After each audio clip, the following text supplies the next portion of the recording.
6h24, de volta com o Manhã no Ar. Fica atento ao horário para não perder o seu compromisso nessa manhã de quinta-feira. E o Corpo de Bombeiros registrou 7 chamados para combater incêndios entre a noite de terça-feira e o dia de ontem. As ocorrências foram em residências, áreas de vegetação e em um carro e até em um posto de combustível. Com motoristas tiveram que redobrar a atenção próximo ao Igarapé do 40, na Cachoeirinha, onde a área de vegetação pegou fogo. No município de Humaitá, houve um incêndio e uma área de mata que tem cerca de 3.000 metros quadrados. A corporação recebeu chamados para uma casa no conjunto Ribeiro Júnior, na Cidade Nova, e 2 apartamentos, um no São Raimundo e outro no conjunto Eldorado. Nos apartamentos, a suspeita é que a fiação elétrica tenha superaquecido. A gente reforça que o número do Corpo de Bombeiros é o 193 193, mas o ideal mesmo é que você redobre a atenção, principalmente nessa época de calor intenso, onde os incêndios em vegetação, lamentavelmente, acabam virando uma rotina, né? A gente tem registrado muitos casos como esse na cidade. Infelizmente, a tendência é que aumente nesse período de verão amazônico. E as altas temperaturas trazem problemas também para a pele. O melasma é um deles e afeta principalmente nós mulheres. A proteção constante do sol é essencial para preveni-lo. Foi há cerca de 10 anos que Dona Elza percebeu os primeiros sinais do melasma. Uma manchinha no lado esquerdo do rosto que passou a incomodar a odontologista. 10 anos atrás me chamou a atenção uma manchinha principal, né? Bem nítida mesmo, todo chamava atenção. Todo mundo, eu trabalho na área de saúde, né? Então, minhas amigas de trabalho, ei, tu já notou que tem uma manchinha no teu rosto? Tem casos de assim, né, de câncer de pele na família? Então, eu comecei, opa, vou correr atrás de um profissional, né? Apesar do problema, o tratamento só começou há 5 anos. Mas de lá para cá tem sido difícil manter os cuidados em dia. É difícil de lidar, é uma atenção, um cuidado diário. Ela me orientou a usar o protetor solar de manhã, a cada 3 horas reaplicar. E, para falar a verdade, eu não adquiri esse hábito, né, de reaplicar a cada 3 horas. O melasma é uma doença crônica que tem como principal característica o aparecimento de manchas escuras na pele.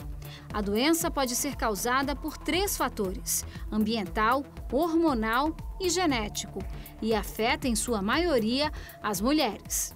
A mulher, está comprovado, é o principal público, né, que é atingido no melasma. Pela questão hormonal, pela gravidez em si, pelo uso da medicação que está relacionado, que é o anticoncepcional. Por ser uma doença crônica, o melasma não tem cura, mas pode ter os efeitos amenizados com tratamentos que envolvem aplicações de ácidos e cremes clareadores. O tratamento ele é multifatorial e a gente tem diversas medicações no mercado, então o uso do protetor solar durante o dia é essencial, o uso de alguns sabonetes específicos também. Às vezes a gente até lança a mão de fotoproteção oral. Temos também o uso de ácidos à noite em casa, então é necessário que o paciente tenha uma disciplina para lavar o rosto e aplicar os ácidos em casa à noite. E é claro, a gente tem um arsenal terapêutico muito grande no consultório para oferecer para o paciente. Mas tratar a doença não é fácil, mais ainda por estarmos em uma região muito quente. Como não tem cura, é preciso paciência e não descuidar do tratamento. O cuidado diário da pele envolve sempre o uso do protetor solar. É muito bom ir ali para o outro lado do rio, né? Comer aquele jaraqui assado, porém vá com protetor solar. E costume realizar mais atividades dentro de casa e não expostos ao sol. É o que Dona Elza tem tentado fazer, continuar o tratamento. Para isso, já planeja em breve um retorno ao dermatologista. Desde o início do ano que eu estou me programando, não, esse mês eu tenho que marcar dermato, senão voltar aos cuidados, né, com a dermato, com o protetor solar, vai ficando bem mais forte o melasma. Tem que cuidar, sim. E a gente acabou de assistir a uma reportagem sobre um dos problemas mais comuns na exposição ao sol, o melasma. Mas na semana passada nós também mostramos aqui como o Manauara faz para encarar as altas temperaturas e o sol forte nessa época do ano. A previsão do tempo para os próximos dias é de temperatura média de 30 graus, com possibilidade mínima de chuva. E para falar mais sobre os cuidados com a pele e a prevenção às chamadas dermatoses de verão, nós estamos recebendo aqui no estúdio a especialista em doenças de pele, a dermatologista Leonora Dantas. Seja muito bem-vinda amanhã no Ar. Obrigada.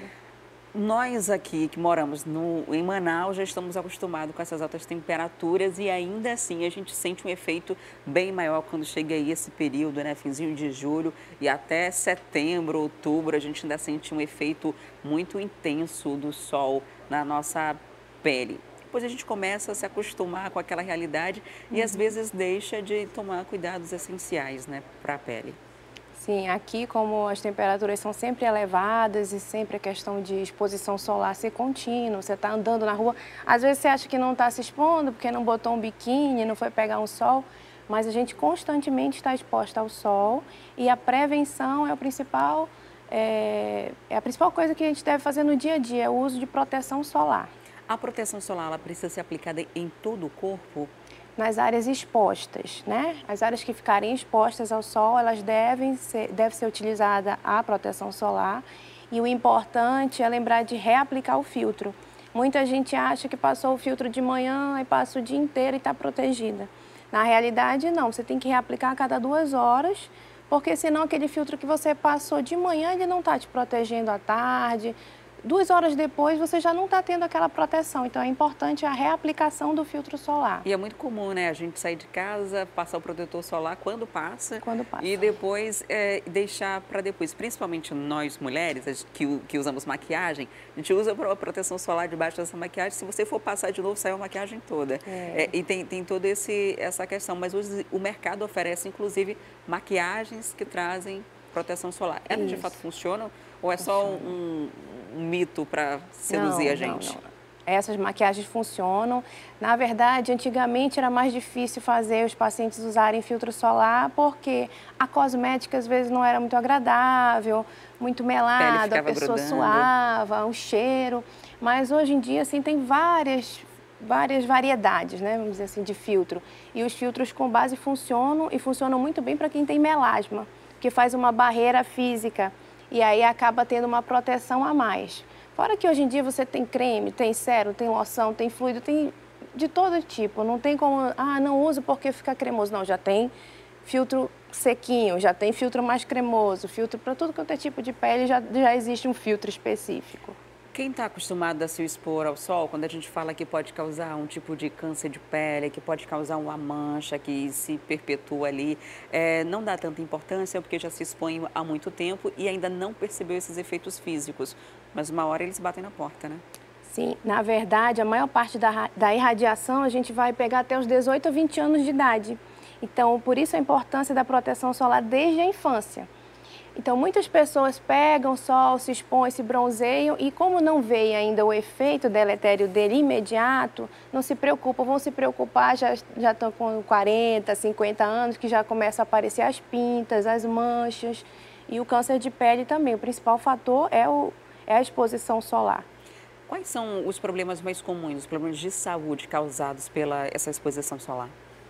Aí tem várias dermatoses que podem acontecer no sol, tem algumas pessoas que são alérgicas à exposição solar. Nesse período de verão é muito comum brotoeja, que a gente chama de miliária, né? Nas áreas que você sua mais, calor, queimaduras solares. Mas a principal e mais grave é o câncer de pele mesmo, né? Mas a longo prazo você pode ter lesões pré-cancerígenas também, que são as ceratoses actínicas, manchas senis. Então, existem várias dermatoses que são causadas pela exposição solar. O bronzeamento que muitas mulheres adoram e que, inclusive, hoje existe um mercado oferecendo esse bronzeamento, que antes era muito feito em clínicas, né, por bronzeamento artificial. Hoje se tem as lajes nas clínicas, na beira da piscina, e coloca um produto ali para ativar esse bronzeamento. Está todo mundo com aquela marquinha de biquíni. Isso é uma queimadura? Olha, é muito perigoso essa questão dos bronzeamentos. Antigamente faziam muito, e fazem muito ainda nos Estados Unidos, bronzeamento artificial. Aquilo ali é altamente perigoso, porque você vai pegar uma radiação muito mais concentrada em quantidade maior. Aqui essa nova moda, que é bronzeamento de fita também é super deletério para a pele, porque você se expõe sem proteção, em horários inadequados e grande quantidade. A gente sempre fala, qualquer dermatologista que você for, não se expõe ao sol entre 10 e 3 da tarde, que são os horários de pico. E geralmente esses bronzeamentos são feitos nesses horários, né? E são deletérios à pele, sim. As pessoas que têm pego muito sol vão ter problemas futuramente, além do fotoenvelhecimento. A gente tem a orientação normalmente de pegar sol antes das 10 da manhã e depois das 4 da tarde. Isso. No caso de Manaus, funciona do mesmo jeito, porque 8 horas da manhã a gente já está aquele sol escaldante que tira o couro. Mas continua a mesma orientação, né? A partir das 9 o sol já vai começando a ficar mais forte. Então, nesse horário, entre 10 e 4, eu já digo que aqui umas 9 às 3 horas já está muito forte o sol, que você deve evitar. Sobre o fator de proteção, as crianças podem usar a partir de que idade? A partir dos 6 meses de idade, as crianças já devem usar filtro solar. Específico? Específico para criança. Uma coisa que a gente vê muito errada é usarem filtro solar de adulto em criança, acha que é tudo a mesma coisa, mas na realidade a pele da criança é bem mais sensível. Então, por isso, o filtro tem que ser apropriado para aquela pele. O filtro solar, ele varia muito de fator de proteção, né? Você tem de vários tipos, até os bronzeamentos, os óleos bronzeadores, por exemplo, eles apresentam um fator de proteção ali, normalmente de 10, 15. O que significa esse número?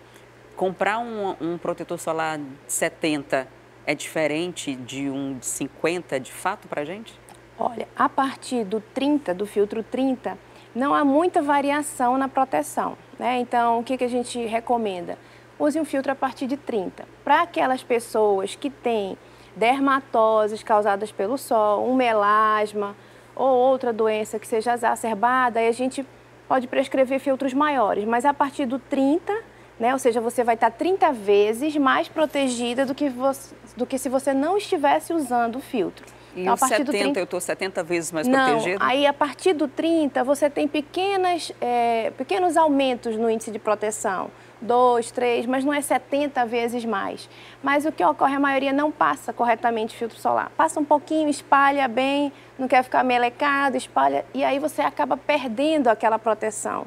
Um 30 cai para um 25, para um 20, um 70 vai cair também o filtro de proteção, porque as pessoas não aplicam corretamente a quantidade correta, não reaplicam. Então, essa é a diferença, mas você não vai ter uma diferença de um 30 para um 70, não é 30 vezes mais, 70 vezes mais, entendeu? E para a gente encerrar, quanto que um dermatologista deve ser procurado? Em que sinais que a pele, quais os sinais que a pele vai dar, que vai acionar a necessidade de um especialista acompanhar e fazer uma orientação específica? Então, nas fases mais agudas, assim, queimaduras extensas, aí um médico já tem que ser, né, procurado.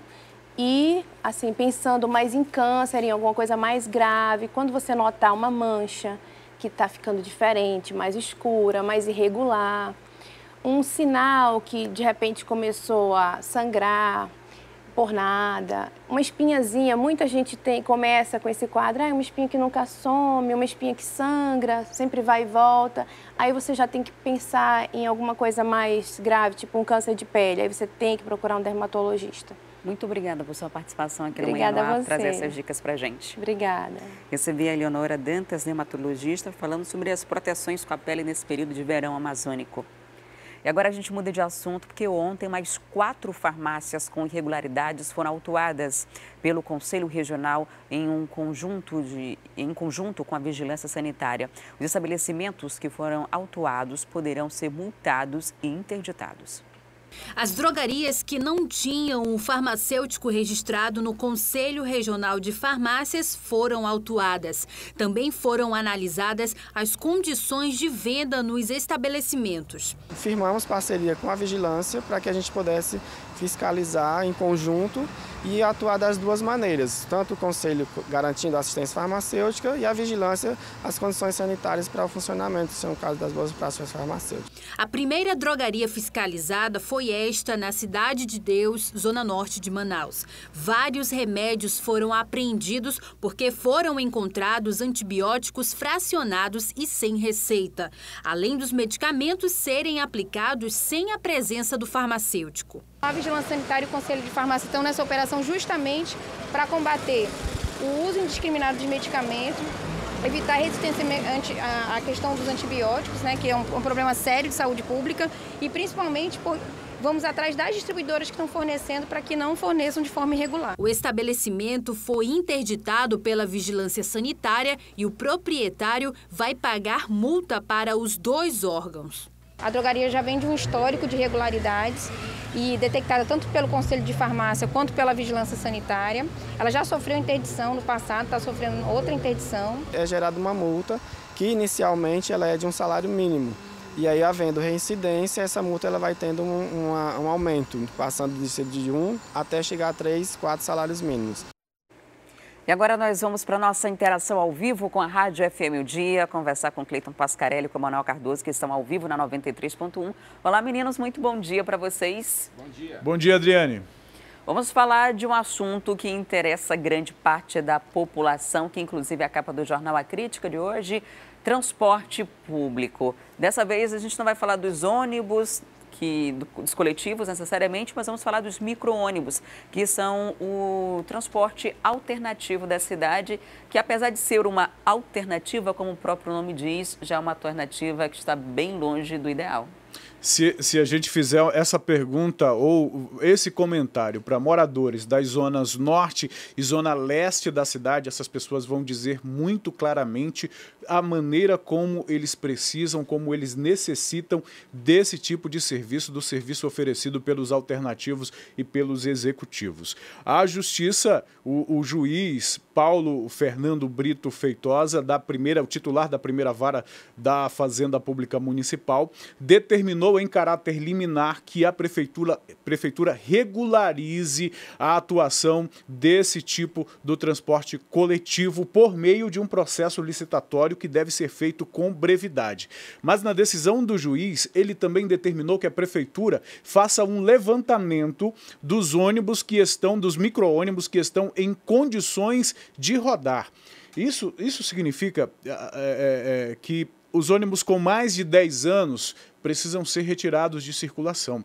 Aproximadamente 120 veículos estão nesta situação. E justamente por conta da insegurança para os próprios empresários, porque a última licitação ocorrida em 2014, o processo, na verdade, foi desqualificado pela Justiça. E a partir de então, esses ônibus estão circulando sem nenhum tipo de regulamentação e por isso também o magistrado determinou que fosse feito um contrato temporário e precário, né, um termo utilizado nessa linguagem aí, para regulamentar a circulação dos ônibus do transporte alternativo e executivo até que seja feita uma nova licitação. A SMTU informou que já está obedecendo o que diz a decisão da Justiça, inclusive já anunciou aí um processo licitatório e já fez levantamento sobre as condições dos micro-ônibus, né, com relação a ar-condicionado, a poltronas, catracas, enfim, toda a infraestrutura. Agora, precisa realmente dessa licitação imediatamente, desde 2014. E outra, só está barrada pela Justiça essa licitação porque os motoristas que passaram no processo licitatório viram algumas falcatruas ali na licitação e resolveram acionar o Ministério Público do Estado, porque senão tudo teria passado do jeito que se queria naquela época. Exatamente. Né? Então, a Justiça então tomou uma medida aí e resolveu obrigar a Prefeitura a fazer um novo processo e que agora vai ficar aos olhos do judiciário. Agora, Cleiton e Adriane, é uma situação que preocupa e a gente tem na reportagem do Jornal A Crítica uma dimensão do que é esse serviço. Olha, são 260 micro-ônibus do transporte alternativo e 280 do executivo. Mais de 500 ônibus, 540 micro-ônibus atendendo as pessoas da Zona Leste e da Zona Norte. E essas pessoas e os usuários, alguns usuários, também foram ouvidos pela reportagem do jornal. E as pessoas querem sim que o sistema seja regularizado, querem sim que o sistema seja melhorado, até porque tem gente andando em ônibus com vidros quebrados, com poltronas soltas, poltronas sem condições de uso, com locais sem os aportes de segurança, onde as pessoas seguram, soltos, e nós já fizemos reportagens sobre isso, com esse tipo de denúncia. As pessoas estão correndo risco, inclusive, de segurança andando nesses ônibus. Mas, ao mesmo tempo, elas se preocupam, porque se 120 ônibus saírem de circulação, micro-ônibus saírem de circulação nesta área, elas vão ser atendidas como? Porque, afinal de contas, o alternativo e o executivo são justamente, vou pegar a mesma palavra, uma alternativa por conta da ausência do transporte coletivo convencional nessas áreas, que não atende à demanda. Essa história de licitação, né, como foi falado aqui, irregular, parece que a prefeitura faz as coisas, fica torcendo, vamos ver se cola. A gente vai jogar assim, vai deixando rolar tudo. Ah, não colou. Ah, então deixa quieto, deixa aí no canto. E são várias licitações que estão nesse processo assim, de ficar no canto, até dar outro jeito. De repente, os olhos do Ministério Público estão voltados para outra investigação, aí deixa de canto e fala, enfia essa licitação aí que a gente vai conseguir aprovar, que agora o Ministério Público está olhando outra coisa, não vai olhar a gente. E é a mesma coisa dos Corujinhas, né? A gente é a única capital do país que não tem esse sistema de vigilância de câmeras na cidade, por conta justamente de problemas com licitação e de contratação de empresas sem idoneidade. Agora, quanto ao usuário do transporte, o transporte alternativo, primeiro que não deveria existir, né? Deveria ter um transporte coletivo suficientemente com qualidade para permitir que não fosse necessário, que tivesse um outro tipo de transporte para suprir uma necessidade que o município não supre. E aí ele ainda existe de forma deficitária, né? Que se não existir hoje, quem mora na Zona Leste e Norte está ferrado. Exato. Porque essas pessoas que precisam se deslocar de um bairro para outro dentro da mesma zona, não tem transporte coletivo. Então, eles precisam sair, por exemplo, do Nova Cidade para o Grande Vitória, eles vão de alternativo. E essa é a única solução para eles. O transporte é mais caro quando é um ônibus executivo e ainda assim você continua a ser uma garantia de qualidade. E a CPI do transporte lá na Câmara ficou quietinha lá, guardada para depois da eleição, se é que um dia ela vai sair do papel, porque eu já acompanho há uns 10 anos essa história. Olha, a prefeitura diz que já fez todos os levantamentos que estavam sendo cobrados na liminar do magistrado. Diz que fez isso no mês de março, mas só no último dia 11 publicou a comissão que deve cuidar dos dois processos de licitação, tanto do alternativo quanto do executivo. Agora, estava pronto desde março, por que só agora? Enfim. E olha que vem se arrastando desde 2014. São quantos dias agora para que a licitação saia? Não, eles divulgaram a comissão... Foi divulgado no início de julho agora. A comissão que deve seguir adiante com o processo de licitação. Ainda não está na nota da prefeitura, não diz um prazo de quando a licitação vai sair. Só a comissão que deverá preparar a licitação, conduzir o processo de licitação, é que já foi divulgado no Diário Oficial do município. Aí tem 50 dias para preparar todo um processo desse, depois de uma licitação dura em torno aí de uns 3 meses, né? Isso se não tiver nenhum problema, se não tiver nenhum recurso. Aí, quem sabe, agora é período de eleição, eles mudam muito todas essas questões, mas a Justiça pede celeridade. A gente espera também que haja essa celeridade e que o interesse coletivo seja colocado como prioridade, né? Enquanto o transporte público não for visto como uma prioridade, a gente vai continuar tendo esse tipo de problema. Exatamente. Até porque vale lembrar que o juiz determinou multa diária de R$50 mil caso a prefeitura não cumpra o que foi determinado. Muito obrigada, meninos, pela participação. Excelente dia para vocês e para os ouvintes da 93.1. Bom dia. Bom até dia. Amanhã. Até amanhã, Adriane. Tchau, tchau. Tchau. E uma obra da Prefeitura de Manaus, na Avenida General Rodrigo Otávio, está forçando pedestres a saírem da calçada e dividirem espaço com os carros. Parece até ironia. O Instituto Municipal de Engenharia e Fiscalização de Trânsito, Manaus Trans, que deveria cuidar da segurança dos pedestres, é responsável por esse transtorno. O Fred Rocha vai trazer detalhes dessa situação para a gente. Ele está ao vivo lá no local e conta mais detalhes para a gente. Fred, parece que foi feita uma gambiarra por aí, né? Para tentar dar um jeito ou diminuir o transtorno para a população.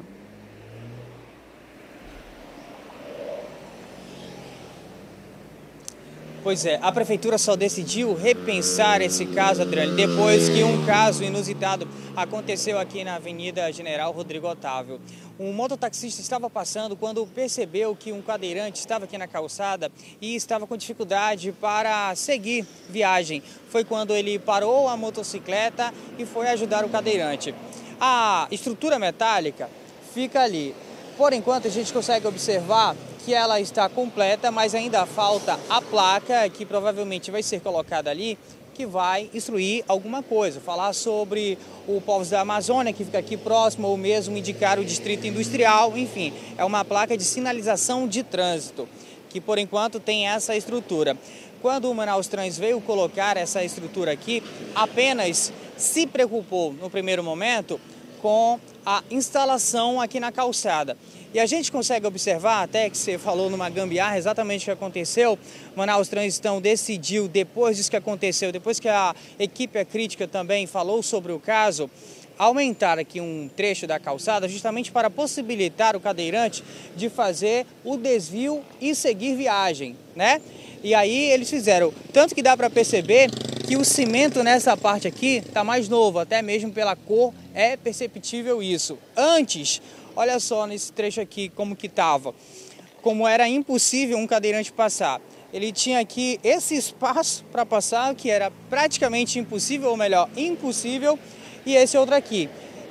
A outra opção, que para um cadeirante não tem, é ir para a rua e seguir viagem. Na verdade, muitas pessoas que estão passando aqui, como aqueles pedestres, estão fazendo justamente isso, desviando pela rua ou então passando neste pequeno espaço para seguir viagem, porque o cimento está novo e as pessoas, lógico, não querem pisar, até para não estragar o trabalho que já foi realizado aqui na Avenida General Rodrigo Otávio. Mas a falta de preocupação do Manaus Trans chamou a atenção, porque hoje fala-se muito em acessibilidade. A gente pode até se aproximar aqui na frente para você ver que isso aqui não é um problema, digamos, só neste local. Mesmo agora que o cadeirante tem a possibilidade de ir, quando chega mais aqui à frente, o problema das calçadas aqui em Manaus, que tem tantos obstáculos quanto também a falta realmente de estrutura, dificulta muito. Olha esse trecho como é que tá. Isso aqui é por onde a água da chuva pode escorrer e chegar lá embaixo até chegar até uma galeria, né? Este trecho aqui, dependendo da largura da cadeira de rodas, o cadeirante não consegue passar não. Ou então ele corre um grande risco de virar tanto para o lado da rua ou mesmo para este espaço que eu já mostrei por onde a água deve escorrer. A situação é bem difícil, porque se por um lado um problema ali foi solucionado de uma forma até temporária, aqui existe um outro problema, é uma outra situação. E se fosse só a Avenida General Rodrigo Otávio, só essa parte da cidade, estaria ótimo. O problema é que a falta de acessibilidade é, de fato, consumado em todas as ruas aqui da capital, não só cadeirantes, como os pedestres que não têm nenhum tipo de limitação, enfrentam dificuldades e muitas vezes precisam ir para as ruas para seguir viagem. É difícil, viu, Adriane? Ô Fred, fica aí pertinho daí onde está esse bueiro quebrado. Eu queria que o cinegrafista abrisse a câmera para a gente mostrar. Não passa cadeira nenhuma, né? Malmente você conseguiu passar por aí, nesse pontinho aí onde está quebrado. E a gente vê a gambiarra. É um problema muito grande. Eu estava tentando calcular quanto tem essa calçada, né? Eu estava vendo pelo seu pé e acho que deve ter 1 metro, 1,5 metro no máximo. Nesse trecho aí não dá para um cadeirante passar de forma alguma. Tem que fazer como o senhor passou ali do lado, atravessando pela rua, dividindo espaço com os carros, que passam geralmente em alta velocidade, né?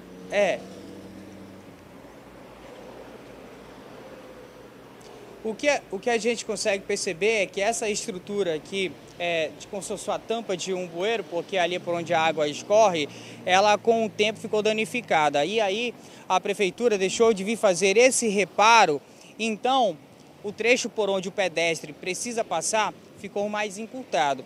Quando se trata de um cadeirante, bem, eu não sei ao certo a largura de uma cadeira de rodas, mas o que dá para perceber é que se ele conseguir passar por esse trecho, está representando perigo para esse cadeirante. Se conseguir, porque dependendo da cadeira de rodas, se ela for larga, ele nem consegue não.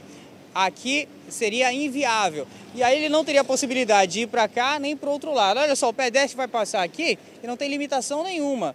E aí ele passa tranquilamente. Mas se for um cadeirante, a dificuldade vai ser grande. Por que a gente está falando no cadeirante? Justamente porque para eles tem que ter as obras de acessibilidade e a equipe Crítica procurou justamente o Manaus Trans para falar da situação dessa estrutura metálica, se preocupando com algo que aconteceu com o cadeirante aqui, que acabou ficando numa situação difícil porque não conseguia passar por ali e teve que contar com a ajuda de um mototaxista que se sensibilizou com a situação.